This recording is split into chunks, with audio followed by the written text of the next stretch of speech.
I actually, in terms of my diagnosis story, I'm actually very lucky. It was about a year end to end when I started going to the doctor and when I got my diagnosis. But essentially, I started working in a store for Apple, and I realized that I was getting sick all day, every day. Like I would almost pass out while I was helping customers. And so that's what started like, I need to go see somebody. I can't be like passing out all the time. So over the course of a year, I went from my regular doctor who put me through a series of different diets, right? We went through like 5 or 6 different diets to test things out. And so I think honestly, the work that he did made it a lot easier for me once I got to a gastroenterologist, because by then that doctor was like, okay, let's just test for everything. And that's how I got my diagnosis. So that was in August of 2016. I had been living with symptoms probably for about a year or two that were like debilitating. But the gluten-free diet, honestly, it helped clear a lot of the symptoms up pretty quickly. So over the course of like 5 or 6 months, things got a lot better.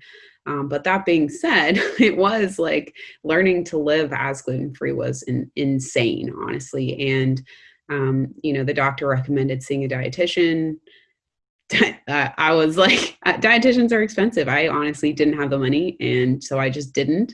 And I definitely got very sick over the course of the following months while I was figuring out how to eat food, because I would literally just like eat rice cakes every day. And like, I don't know what I can eat. So that's what I'm going to do. And that's not healthy. So during that time, I also learned more about gluten in everything and how it's processed and manufactured with almost all of the products that we use on and in our bodies, including shampoo, toothpaste, soap, and then medicine, right? I think for me, one of the big things was learning that manufacturers can put anything that they want into medicine and they literally don't have to put it on the label if they think it's not active. And so even though, for normal people with guts who don't react to celiac disease, they don't have issues when they take some of this medicine. Just trace amounts of gluten inside of my prescriptions was making me sick for months on end, even though the medicine was supposed to be making me better.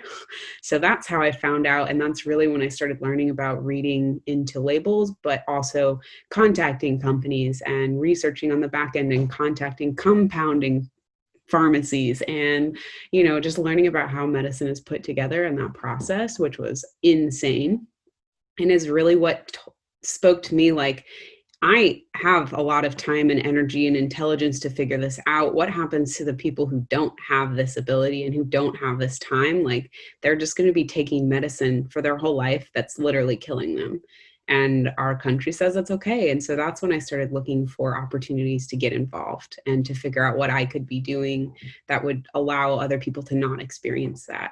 And that's how I found CDF.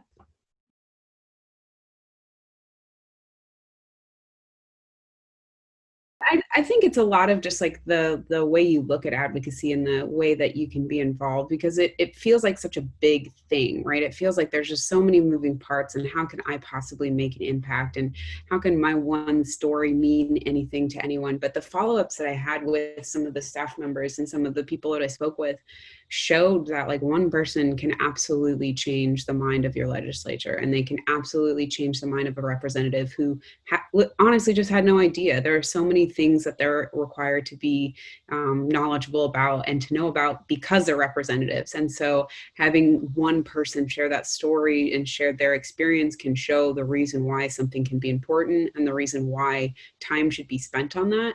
And I think, I've been involved in politics. I've lobbied members, I've, created coalitions, things like that. And so it's not that I didn't know that. I think I've just never had my own individual story be the one that was making the impact. I've never had it be like me, and this is why this is important. It's always been about a movement or an idea. And so just realizing the power of one story and knowing that just one person can make that impact is really what shifted my thinking in like, okay, we have to get more of us talking about this, because as soon as we do, changes will be made. It's not that people don't want to help or that they don't think that this is right or that we should keep living this way. It's that they don't know. And there's so many things that you have to think about and so many things that aren't right in the world, right? And so for me, it was just that highlighting of like, I am important and my story is important, and being able to share it in a way that makes sense and that people can align with is critical to the shifting of this movement, because so long it's just been about silence and just saying, well, at least I'm not going to die, right? Like, at least I'm going to eat gluten-free and I won't die. Like, if that's the standard that we're setting for us, for so many people, right, that's insane. That's not okay. And so I think it really just empowered me and made me feel like I am important and I can make a difference. Yeah, so having a forum is the written record of how you're feeling and what's going on in the world. I think if you look to a place like Reddit, they use it very well to keep track of things that are happening in the world. And so I absolutely see the I Cure Celiac, that forum, being the same thing of, first of all, just making connections, knowing you're not alone. There are so many of us who are going through, even if it's not the same story, it's the same experience. We're all going through that same, like, and now you're living in a pandemic, so it's even, more heightened. And so having that personal connection in this day and age is so critical. But it's also more than just being like, oh yeah, I'm committed, I want to help, or I think this is good, like what you guys are doing is great. It's more of that ability to say, like, this is what I'm going to do, this is what we are going to do, here is our plan, here are our next steps, and to be able to do that with people from across the country. And that's, especially right now, what's most important is being able to make those connections with people who don't live near you and who you can't see on a regular basis, because that's where the change is going to happen. It has to come from all 50 states. It has to be patients from everywhere saying, this is what's going on in our lives. This is not okay. There's an easy fix. It's not difficult. It doesn't require a lot of work from your end. We've done all the work for you. Here you go. And that forum is the place where you can really motivate and inspire people to do that.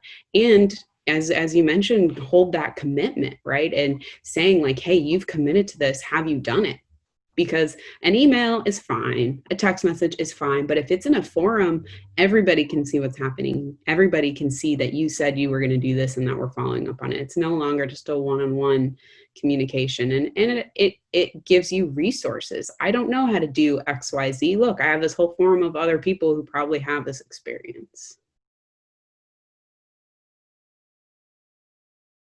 My first piece of advice is just to send a personal email to your state or local representative.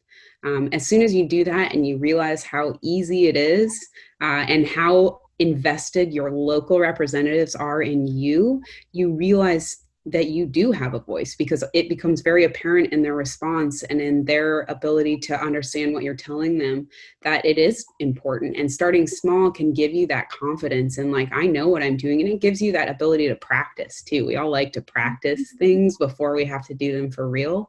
And contacting a local representative, even if it's just for your city council or it's just your mayor, whatever that looks like, and letting them know, hey, this is what's happening in the world. Here is what here's what I'm working on. Can you contact our representative too? Like, can we organize something in our city, even whatever that looks like?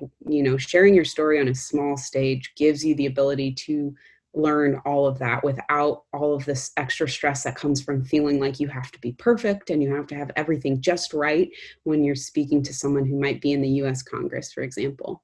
And then I think that the other one is to talk to your friends and family about it. Talk to your friends about your frustrations and your struggles, and share with them what you're going through, because that is the practice to share your story. Is if you are comfortable talking to your friends and family about your frustrations and about what can be done, then you can just turn around and do the same exact thing with your representative, because it's the same story. It doesn't change just because of who your audience is. In fact, it probably becomes more important and more emotional and more personal because they don't know you and because you have to become invested. So practicing with friends and family and asking them to do the same thing, so that you're not alone. Hey, I'm going to set up a Zoom call with my state senator. Do you want to join me so that we can share what you've seen as the impact on my life? And not doing it alone makes it so much easier.